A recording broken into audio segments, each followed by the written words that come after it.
Viskas prasidėjo saulėta ir šilta balandžio 15-osios popietę. Vivulskio gatvės skvere vyko pavasariniai darbai. Praeiviai smalsiai stebėjo šurmuliuojantį būrelį žurnalistų, kurie stengiasi įamžinti pirmuosius žaliojo obuolio skulptūros pristatymų miestelėnams darbus. Ta penktadienio popietė buvo pasodinta rojaus obelis. Medelis turėsintis pražysti ir, tapęs gyvų gerumo simboliu, kaskart priminti labdaros ir aukojimo prasmę. Ta kartą vėdamas guminius batus, aukso spalvos kastuvu mojavo ir tuometinis Vilniaus meras Raimondas Alekna. O mes jautėmės naujamiesčiui ir visiems vilniečiams padovanoja gabalėlį rojaus, su viltimi, kad mažytės auksinės gerumo obuolio sėklytės ras vietą kiekvieno žmogaus širdyje. O prieš 10-metį žalesis obuolys gimė skulptoriaus Romo Kvinto mintyse ir netrukus saulės šviesą išvydo menininko dirbtuvėse. Tada obuolio puselė su mažytė širdelė tilpo kiekvieno mūsų geradario, laidos rėmėjo ar dalyvio delne. Kaip gimė būtent toks, koks jis yra dabar, kokį jį turim 10-metį? Aš turiu eskizus, kur paišinėjau savo ir kažką galvojau, bet nevedžiau dienoraščio, neusirašinėjau, aš tiesiog dabar negalėčiau pasakyti,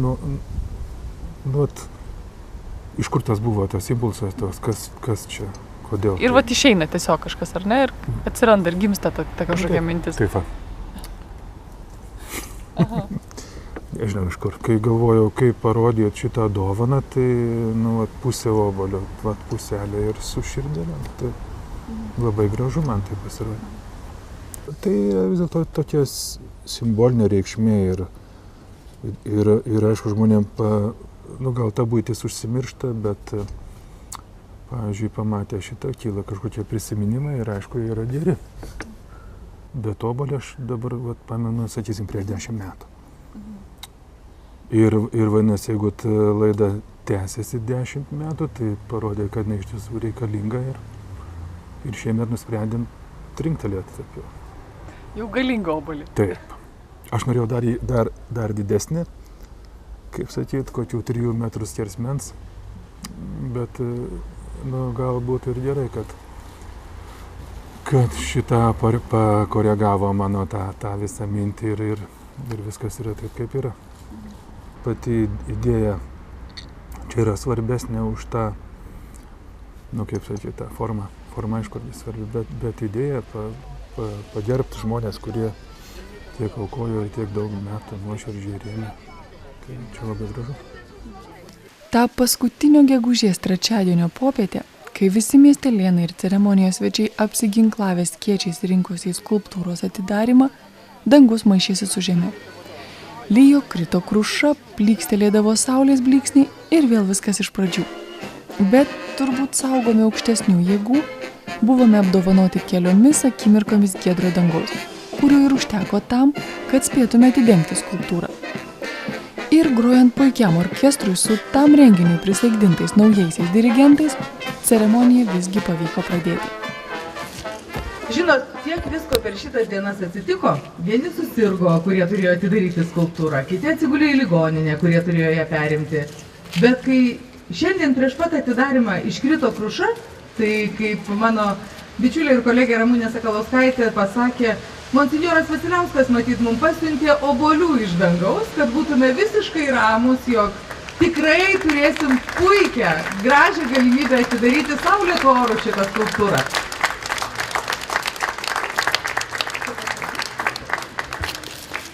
Miela Rita, brangieji, aš manau, kad pats aukščiausias mums parodė šiandieną šią minutę, kad jis tikrai irgi įvertina tą, kas vyksta mūsų tarpe, bet kas svarbiausiai, kad žmonių širdis, Editos vadovaujamos, irgi atskleidė tą šilumą, kuri supa mus visus šiandieną.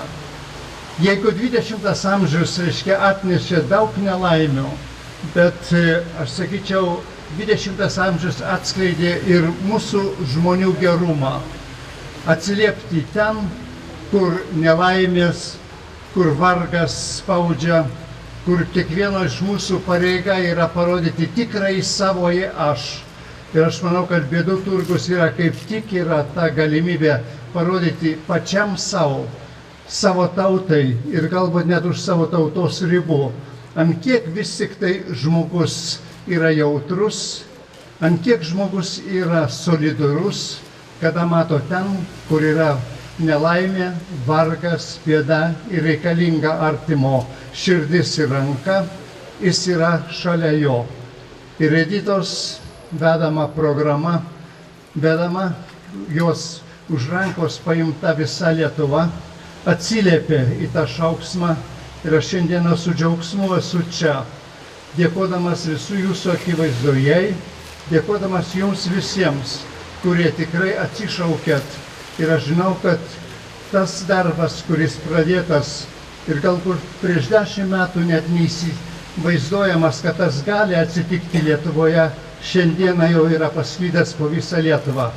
Aš tikrai tikiu, kad jis tęsis ir toliau, o mūsų širdis bus atviros visiems tiems, kuriems tos pagalbos reikalingas. Edita ir visiems jūsų talkininkams ačiū. Ačiū.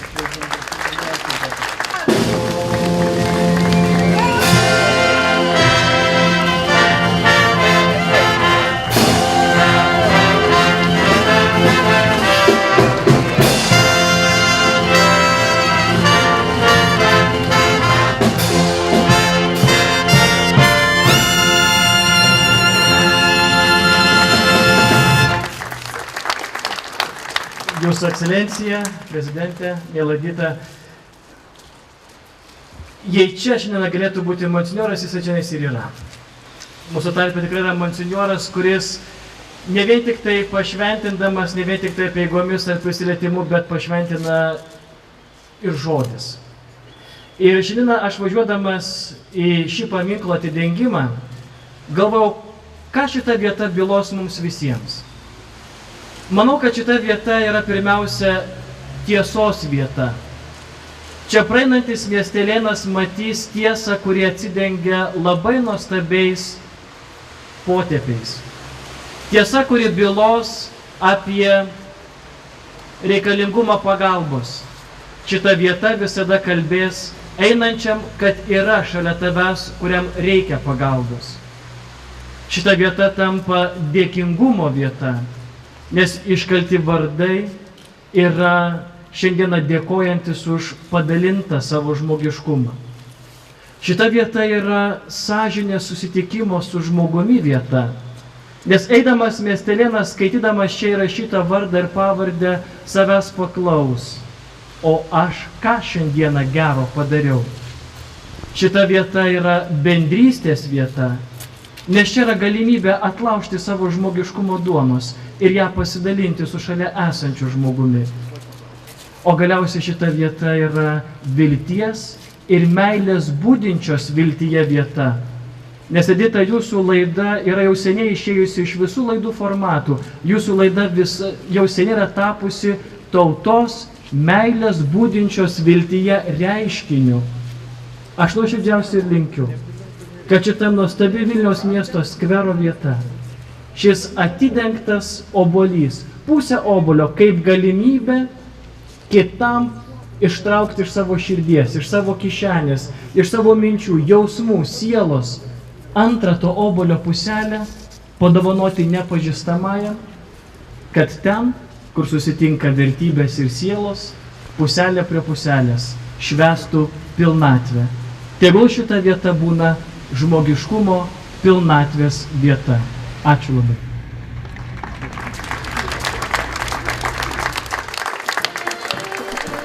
Tačiau jokia iniciatyva neįvyksta be rėmėjų pagalbos. Mūsų atveju piniginės. Esame dėkingi tiems, kurie palaikė mūsų idėją, skatino ją ir kartu padėjo realizuoti. Labai noriu pakviesti poną Stanislovą Tamulevičių, mūsų pamatų įrengėją ir žmogų, kuris padarė tai, ant ko stovi skulptūra. Ačiū širdingai.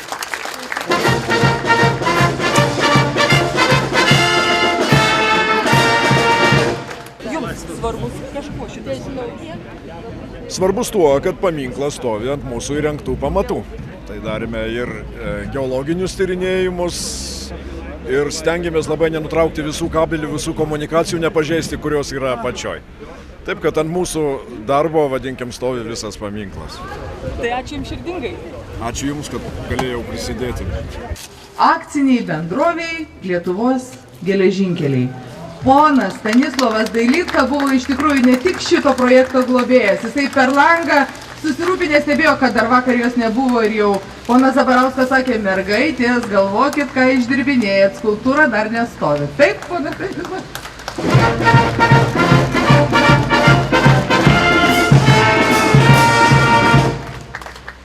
O tuo pačiu, žinoma, noriu padėkoti ir transporto ministrui, kuris visai priėmė šitą iniciatyvą ir skatino Lietuvos geležinkelius tapti dalininkais to obuolio.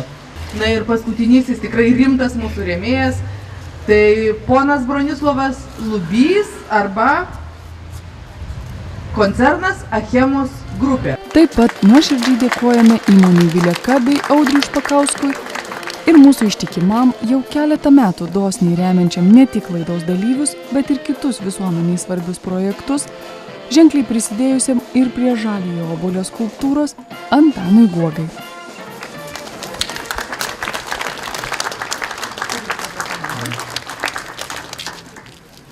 Ačiū, norėjau padėkoti visam kolektyvui. Manau, Bėdų turgų kolektyvas yra nuostabus. Pažįstu beveik visas merginas ypatingai.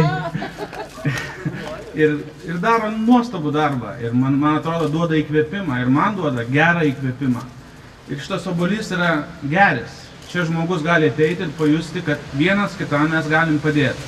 Nesvarbu, ar tai pinigais, ar tai jausmais, ar tai užtarimais, ar patarimais, jeigu jų prašo.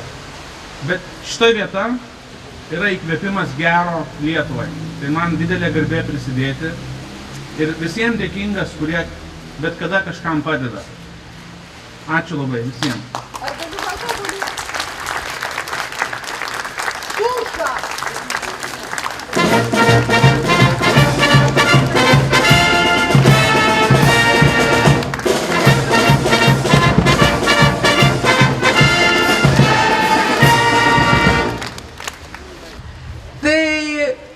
Skelbiu iškilmingąją dalį jau įvykusią.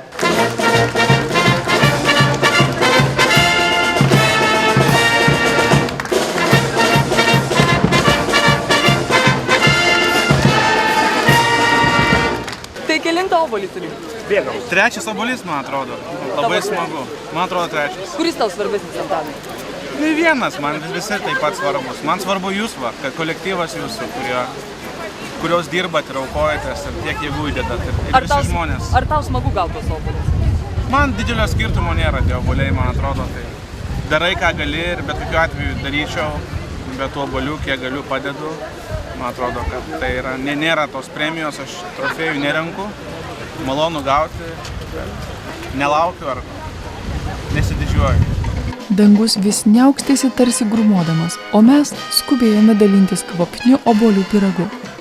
Šalia skulptūros taptelėdavo vis daugiau praeivių, galbūt suvilioti kvapnių skanėstų, o gal išvydę dar vieną jaukų skverą Vilniaus mieste.